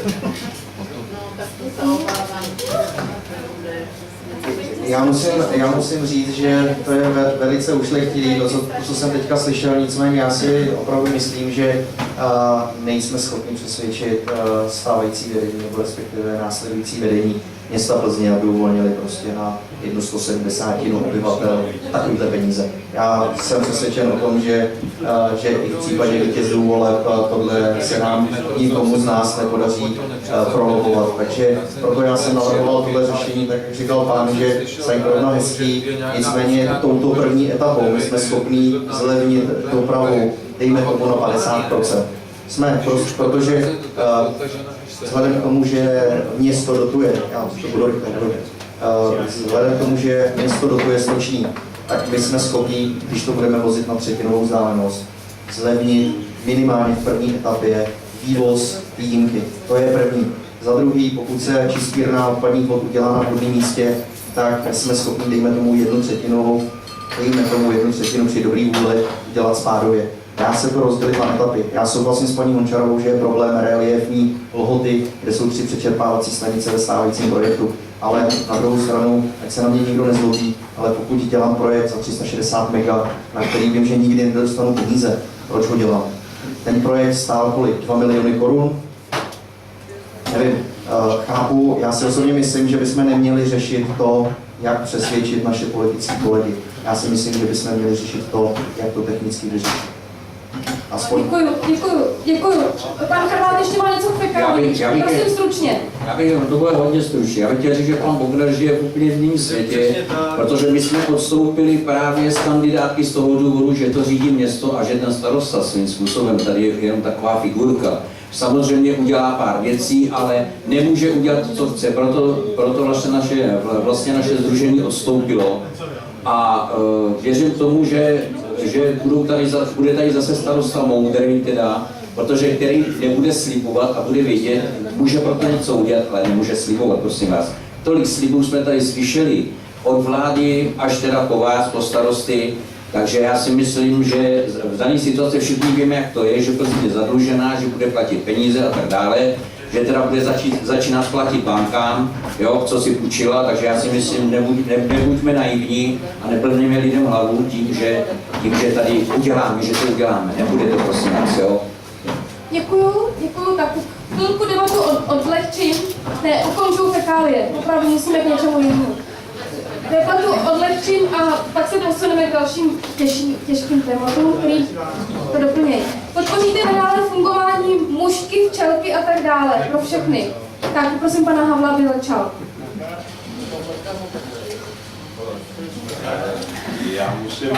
Já musím tady paní starostku pochválit, že za 4 roky, kdy tady dělá starostku, tak co se týče kultury, tak tady určitě nastartovala velice pěknou tradici různých kulturních akcí, různých akcí pro děti, oživila starý projekt, oživila starou školku, kde dneska pořádáme různé kroužky, pořádá kroužky pro seniory a mládež. A já zase to můžu říct, že určitě budu pro, aby se tato tradice dále držela, nebo možná naopak ještě prohlubovala. A starou školku určitě do ní obvod v budoucnu bude investovat peníze, tak aby jsme to zájmová sdružení udrželi a přitáhli ještě více dětí a vůbec občanů do těchto aktivit. Děkuju. Paní starostka? Tak já vám moc krát děkuju za vaši pochvalu. Já bych chtěla říct, že tohle pro mě jako občana Lhoty bylo velmi důležité, aby lidi ve Lhotě začali žít trochu pospolu. Protože v době, kdy já jsem se sem přistěhovala v roce 2003 a měla jsem 2 malé děti, tady takové aktivity vůbec neexistovaly. Takže to, že dneska je možnost jak pro děti, tak pro dospělé, tak i pro seniory, čehož si moc vážím, protože naši seniori se zapojují do života ve Lhotě, do kroužků, do pořádání akcí a tak dále. Je to opravdu super. Takže určitě tyhle ty aktivity my jsme začali určitě pokračovat. Nebráníme se jakékoliv další aktivitě, dalším stolům a tak dále. A jenom bych tady chtěla říct, že většina těch věcí, že obvod je schopný podat prostředky finanční, podpořit tyhle projekty, ale bez práce lidí ve Lhotě by tyhle ty projekty ve své podstatě nebyly. Takže je to hlavně o vás, o občany Lhoty, kteří se zapojujete a toho já si nesmírně vážím a já vám za to moc krát děkuji. Děkuju, tak pan Bodner. Tak, já myslím, že není honba přiznat něco, když něco člověk neví. Já se přiznám, že neznám veškerý kroužky a veškerý dění. Já jsem například viděl výkazy sportovní komise, co se ve Lhotě, na co se všechno uvolnily peníze. Musím říct, že paní starostka lobovala u našeho člena velice úspěšně a já si myslím, že je třeba, aby v úvozovkách naší vesnici se podporovaly kulturní a společenské akce a aby se investovaly peníze do dění lidí, kteří tady žijou spolu. Takže všichni tři budou podporovat, proto ho položil tu otázku. Máte k tomu doplňující dotaz? Já si myslím, že člověk může žít třeba ve skromných podmínkách, ale měl by žít kulturně. To znamená, jedná se o mezilidské vztahy. Naše společnost se mnohdy ptá jak a málo kdo dá otázku proč. Já odpovídám na to, protože Lhota je můj domov, tady vyrůstají moje děti, moje vnoučata. Pro mě je to důležité. A není pro mě důležité, jestli jdu po zámkový dlažbě, teda musí být bezpečně. A nebo jestli mám vyglancovaný, jak v Německu vesnici, když ty lidi se nestýkají a nemají se rádi. To není přeci důležité. Tady v té kultuře, protože, jak víte, já se starám tady o naši historickou památku, kapli, a zrovna teď mám problém, pač už druhý týden rozbíjejí okna tam. Lidi už ty škody kolem 5000. Nemůžu tomu zabránit, nebudu tady běhat po nocích a hlídat, ale můžou to dělat, nějaká omladina. Ale nechci plakat. K té kultuře. Já si myslím, že Lhota potřebuje společenskou místnost, já to řeknu takhle hrozně. Tady byl sál, já jsem jako kluk jezdil na Big Beaty. Ta Lhota vždycky měla. Byly tady 2 loutkový soubory, byly tady spousty aktivit. Dneska není kde, paní starosta to dobře ví, tady není kde udělat tancovačku, kde se sejít, kde se lidi můžou domluvit. Prosím vás, zkuste zamluvit. Ať tady nějaký krytej, něco prostor vznikne, kde se lidi budou moc scházet. Scházíme se na návsi nebo v těch malých věcech, ale myslím si, že pro důstojnou obec je to nezbytné. Zcela nezbytné. Dobře, nemáme kanalizaci, nemáme vodu, ale ať se máme studená, ať se můžeme vidět, že? Já si ale myslím, Děkuji. že ty mladí lidi se stejně budou scházet jinde, než jako ty říkáš. Že máme nějaký sál a tuhle, oni tam stejně budou. Oni budou jinam, budou chtít svý. No, tak aspoň ty starý by se vám tam sešli. Tak máte nějaký plán na vybudování sálu nebo společenské místnosti? Tak, prosím to. Tak já jsem viděl studii na úpravny Sokolu tady v Lužišti, kde by se mohl přistavit sál. Nevím, jaký je to etapě, to by vám spíš pověděla paní starostka, jestli je Tuzemko, nebo já vím, že se tady řešila vyloženě sportovní hala, tadyhle nahoře nad Remískem, ale nějakým způsobem to nedopadlo, pozemky se prodaly někam jinam. Takže já bych se rád zasadil o to, aby stávající Sokol se upravil, rozšířil a vznikl tam společenský sál. Děkuju, paní starostka. No, jak už jsme informovali, tak tenhle ten projekt se nějakým způsobem rozvíjí. Pan Bodner má pravdu, protože za bývalého pana starosty Schoře tady existovalo územní rozhodnutí na sportovní halu, nicméně tam bylo podmínkovou výkup pozemků a Plzeň nám s tímhletím pomoc odmítala. Takže pozemky už má dneska v majetku jiná soukromá osoba a my teda zůstáváme na tom, že potřebujeme výbor, že řešíme teď stávající Sokolovnu a prostory kolem ní. Nicméně zatím je to ve fázi projektu a samozřejmě jako na všechno budeme muset v první řadě sehnat peníze. Děkuju. Pavel? Já myslím, že i jako zastupitel, tak společně s paní starostkou už jsme pro vznik nové Sokolovny udělali počáteční kroky a nezbývá než tomu dále pokračovat. Takže je to Sokolovna, směřovat tu energii tam. Dobře, děkuju. Tak, teď mám otázku, kdo to je pan Kozák? To my všichni víme. Ale já to nevím, tak mi to řekněte. Pan Kozák je majitel pozemků ve Lhotě. Děkuji, takže dvojdotaz na pana Bognera. Můžete nám přiblížit váš přátelský vztah ke kontroverznímu panu Kozákovi? Tady se ví všechno. Já se teda obávám, že v přátelském vztahu s panem Kozákem. S panem Kozákem jsem se viděl asi 3krát v životě. To říkají všichni vždycky ty.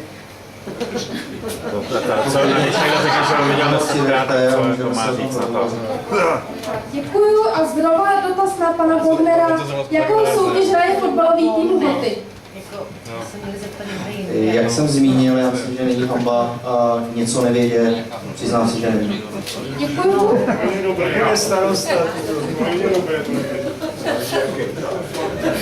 Jakou hraje? První a třídní. První místo. Já taky nevím, to mi Teď mi dovolte, budeme pokračovat dále ve zdvořilém tónu. Jestli dovolíte, položit další dotaz, ten pro všechny. Co uděláte pro to, aby se posílila pravomoc úředníků v městských částech? UMEK, což je teda i Lhota. Poprosím pana Havla, aby začal tentokrát. Samozřejmě velice těžká otázka. Nezbývá než lobovat ve vlastních politických stranách, které prosazují celostátní zákony, protože toto spadá. Samozřejmě potom i na celoměstském měřítku by se muselo změnit statut města Plzně.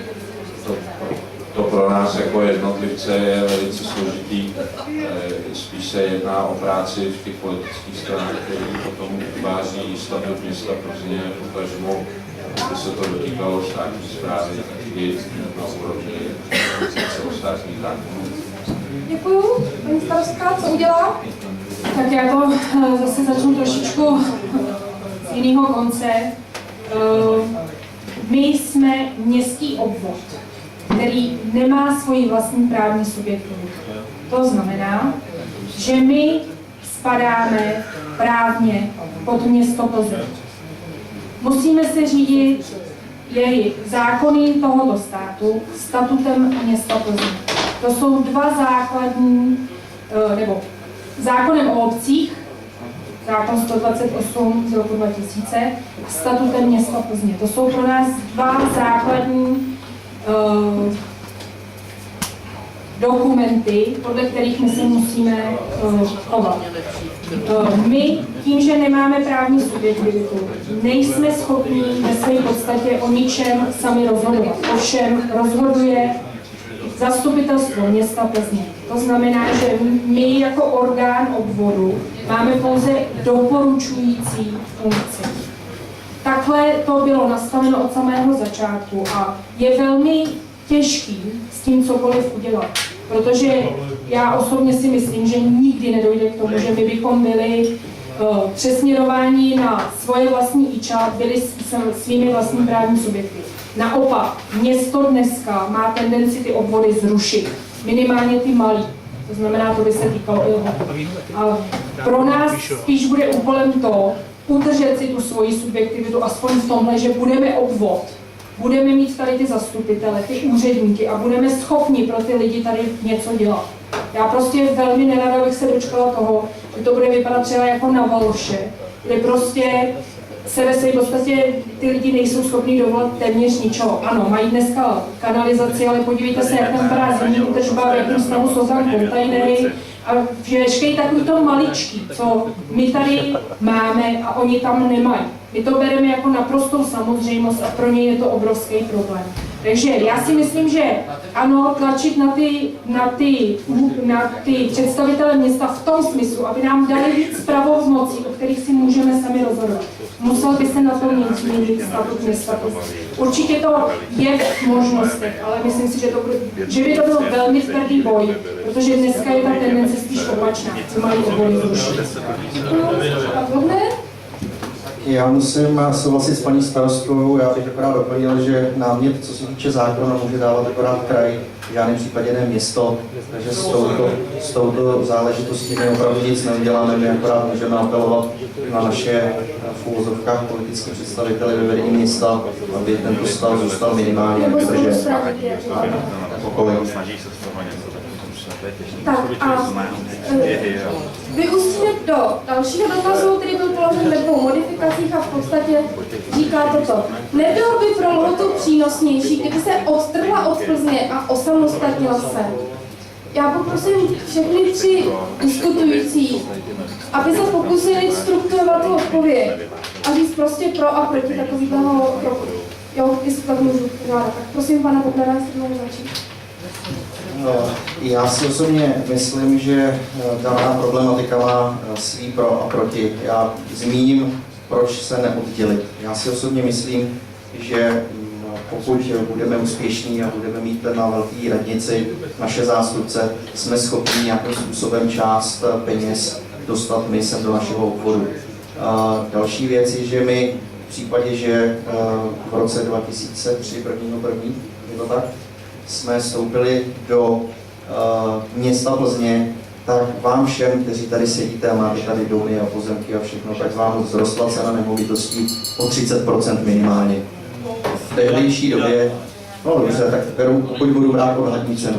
No, v případě, že se odtrhnete, tak vy všichni přijdete o část svého majetku. To je můj názor.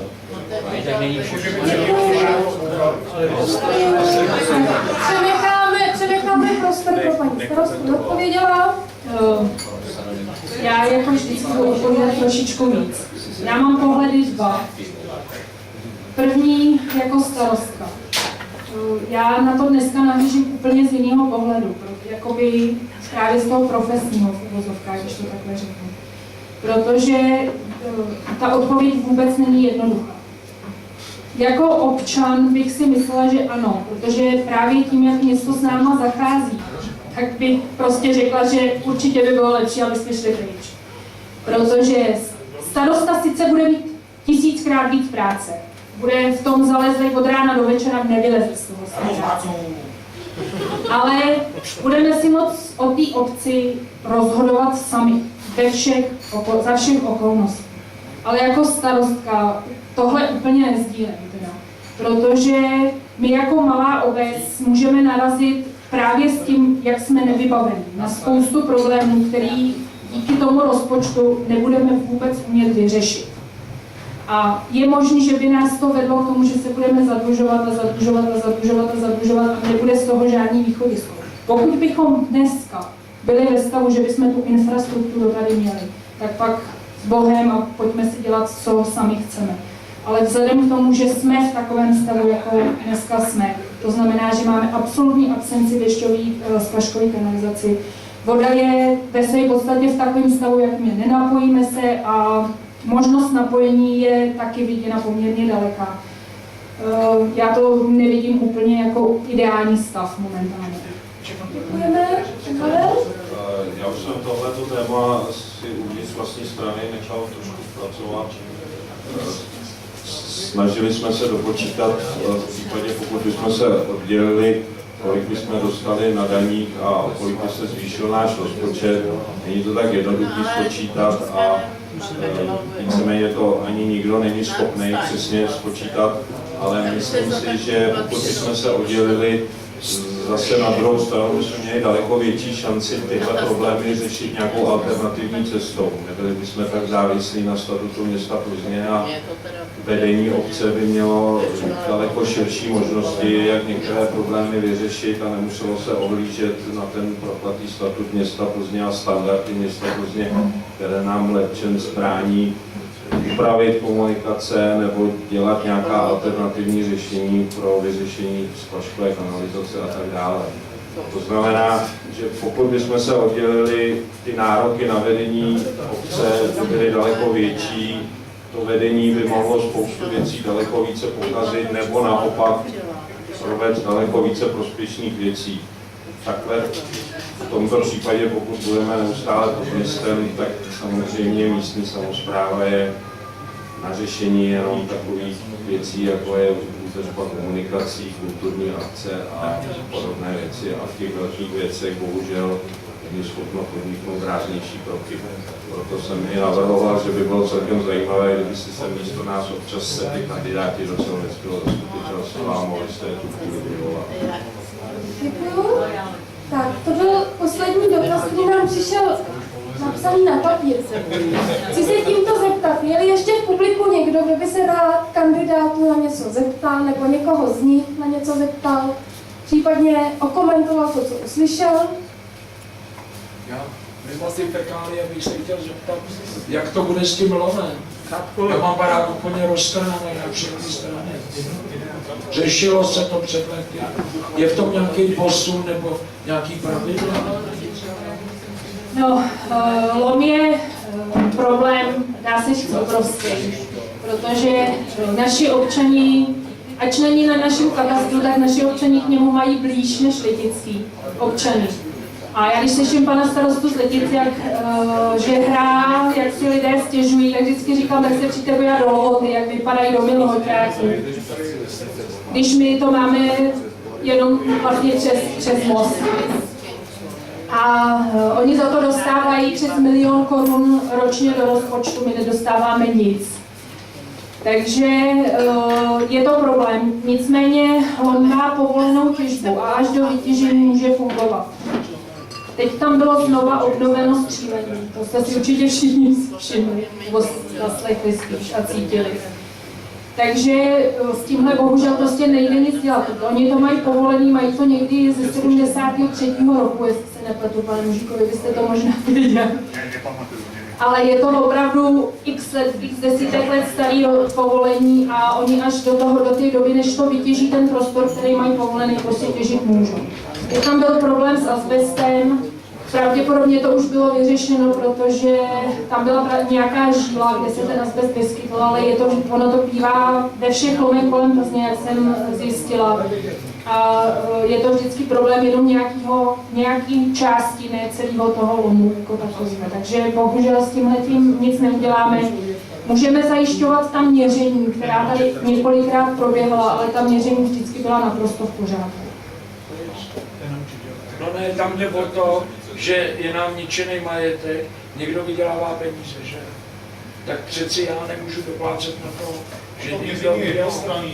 To měření je nahlášený dopředu. Měřilo se několikrát u majitelů nemovitostí přímo v těch domech, ale protože je hlášení dopředu, tak většinou oni dávají menší tu nálož, nebo téměř vždycky. Takže to, co ten odstřel splňuje ty limity, které je to účelový, ale s tím prostě nikdo nic neudělá, protože dopředu se to hlásit musí. Děkuji, to byla odpověď k lovu. Pan Charval má dotaz? Ještě jeden dotaz na pana Bognera. Bych se chtěl zeptat, vy jste teda, jak říkáte, jste tady, já nevím, odkoliv stavil, renoval, nebo takhle, dělal jste projekty na baráky a tak dále. Musím teda říct na rovinu, že některé baráky byly hrozný teda. Jo, bohužel, pane Bognere, je to tak, ale chci se zeptat, co vás přimělo teďka k tomu, že jste teďka vlastně si tady nechal udělat, jako dá se říct, stálý bydliště a na starostu. Co vás teda k tomu vyloženě přimělo? Protože já za tím vidím úplně jiný politický tah. No přece ta funkce, ne? Máte to těžší. Ne, to je úplně v pohodě. Přátelé, jestli si myslíte, že mě bude živit plat starosty, tak v žádném případě. To je první věc. Druhá věc je, že opravdu já to nedělám z materiálního důvodu, ale proto, aby jsem pro tu lotu něco udělal, protože myslím si, že mám politické ambice na městě nějakým způsobem dostat sem víc peněz. Co se týče těch domů, který vy jste zmínil, měl byste si to vyřídit s těma majitelama, který si ten design objednali, to je další věc. Já chápu, že vy vyvážíte septiky, ale prostě někteří lidé mají jiný vkus, než mám třeba i já nebo vy, takže to... Ne, já jenom odpovídám na to, že to něco hnusný. Takže prostě tak to občas v životě chodí. A co mě přimělo kandidovat tady v Lhotě? Je pravda, že já tady mám trvalý bydliště měsíc, bratru. Pohybuju se tady řadu let, přinejmenším 10 let. A přimělo mě k tomu, aby se nějakým způsobem vyřešila tady kanalizace. Já si myslím, že ze své profesní kariéry jsem schopen přispět k tomu, aby se technicky vyřešila nějaká alternativa, opravdu se stávající projekt a aby zajistil na městě lepší přítok peněz do Lhoty. Postaví synkronu za 5 milionů. Děkuji za odpověď. Má ještě někdo nějaký dotaz? Ne? Ne? Tak vám všem moc krát děkuji za účast v diskuzi, v debatě, za to, že jste byli takové příjemné publikum, jistě jste si vyslechli všechno a budete teď volit tou správnou rukou. Tak poděkuji paní starostce Zdence Lončarové.